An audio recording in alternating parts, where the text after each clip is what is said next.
Hey, good afternoon, guys. How's it going today? So, what am I working on now? Well, I've got this Dodge Dakota with a 4.7. It's a two-wheel drive. Customer's complaint is he's losing coolant. Seems to be a theme lately, right? And after this, I have another truck out there that's losing coolant. Anyway, so let's take a look and see what we got. We put a radiator in this thing like a year ago, and at the time he had overheated it severely. So we were kind of surprised that there was, everything held up and everything was good. But now a year later, one thing I'm starting to notice, I just took the radiator cap off and I noticed this. And the cap is part of the upper hose on these things. And first off, see the seal? How it's dragging in there? Because it's swelled up and oversized. See that? We should have I didn't actually do the radiator in this, somebody else here did. We should have put a radiator cap on it at the time. But if you look, this housing, the plastic part, it's deteriorating. It's actually starting to flake off. But yeah, there's nothing in there. And it has an odor of head gasket. Doesn't necessarily mean it does have a head gasket problem. I've seen that before where coolant gets low enough and it boils up inside the motor and it creates that smell. These things should have Cometic multi-layer head gaskets from the factory. It should, if I'm not mistaken. I could be wrong. And usually those are kind of forgiving. It will allow, at that point where it's overheating, it will usually move enough to where you can get some seepage between the combustion into the cooling system, and then it goes away after you're back to normal operating temperatures. I say seepage, not to where you have like a severe warp of 15 thousandths and you're blowing combustion into the cooling system, and then once it cools off, it's going to be fine. No, that's not what I'm talking about. So let's put a funnel on this thing. Let's add some water to it. Let's see what we got. So there I got the funnel mounted up. Now I'm just going to add water to it.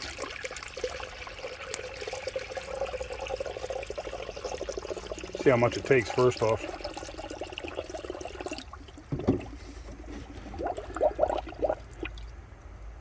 Now these things do have a bleed right there.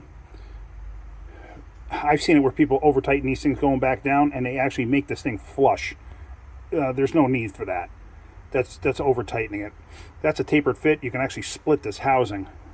And that housing is the actual front cover housing, if I'm not mistaken. But, okay. Well, it didn't take an awful lot of water. So let's start this up and see what we got.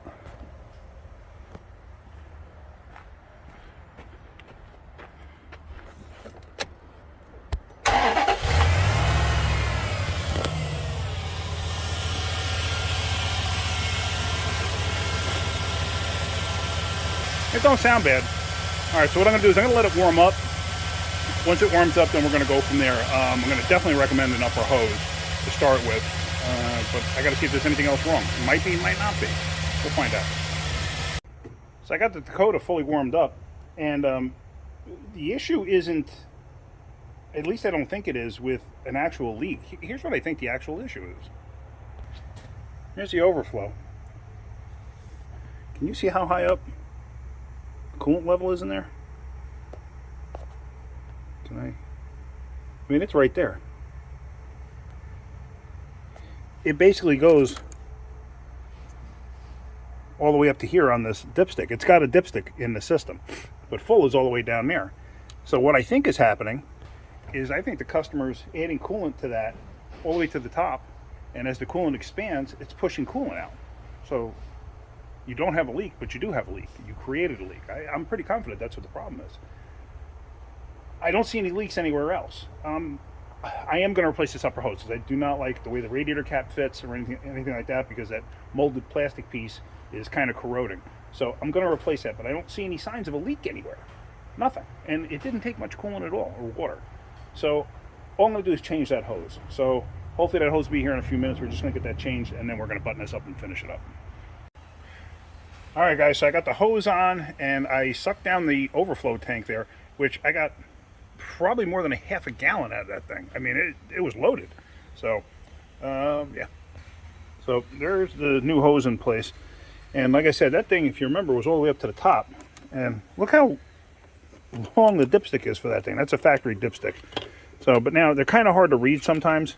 But now I got it filled up. It's just a little bit above. You can kind of see where the wet mark ends. So it's a little bit above what would be the full mark. I had wiped this thing off a couple times, so, but it's much better than, you know, all the way up there. Like I said, I got 3/4 of a gallon out of this thing, like severely overfilled. So I'm confident that was his issue.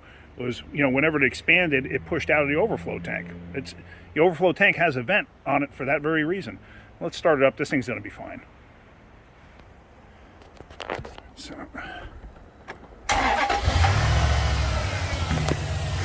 Actually, I'm going to take this thing for a road test just to be 100%. I mean, I'm very confident. Sometimes I'm wrong. You know, I do make mistakes, but I'm pretty confident on this. This is all going to be what was wrong with it. All right, so that road test was a success. Now, funny thing is, if you look really close, you see all the stains on here? That's from this thing overflowing and pushing coolant out. And actually, if you look and you see the spots on this valve cover on this side, do we have it on this side? I don't think so. No, we don't have spots like that on this side.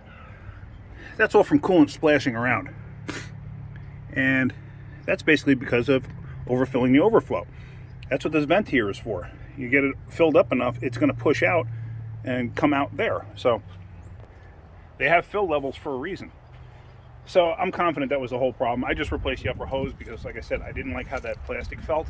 It felt to me like it was brittle, and I don't want to take a chance. I don't think it was leaking, but I don't want to take a chance with it. So we're going to leave it at that. So yeah. Again, I want to thank my buddies Rooster at Tradition Over Trend, and I want to thank my buddy Rich at Snafu Performance.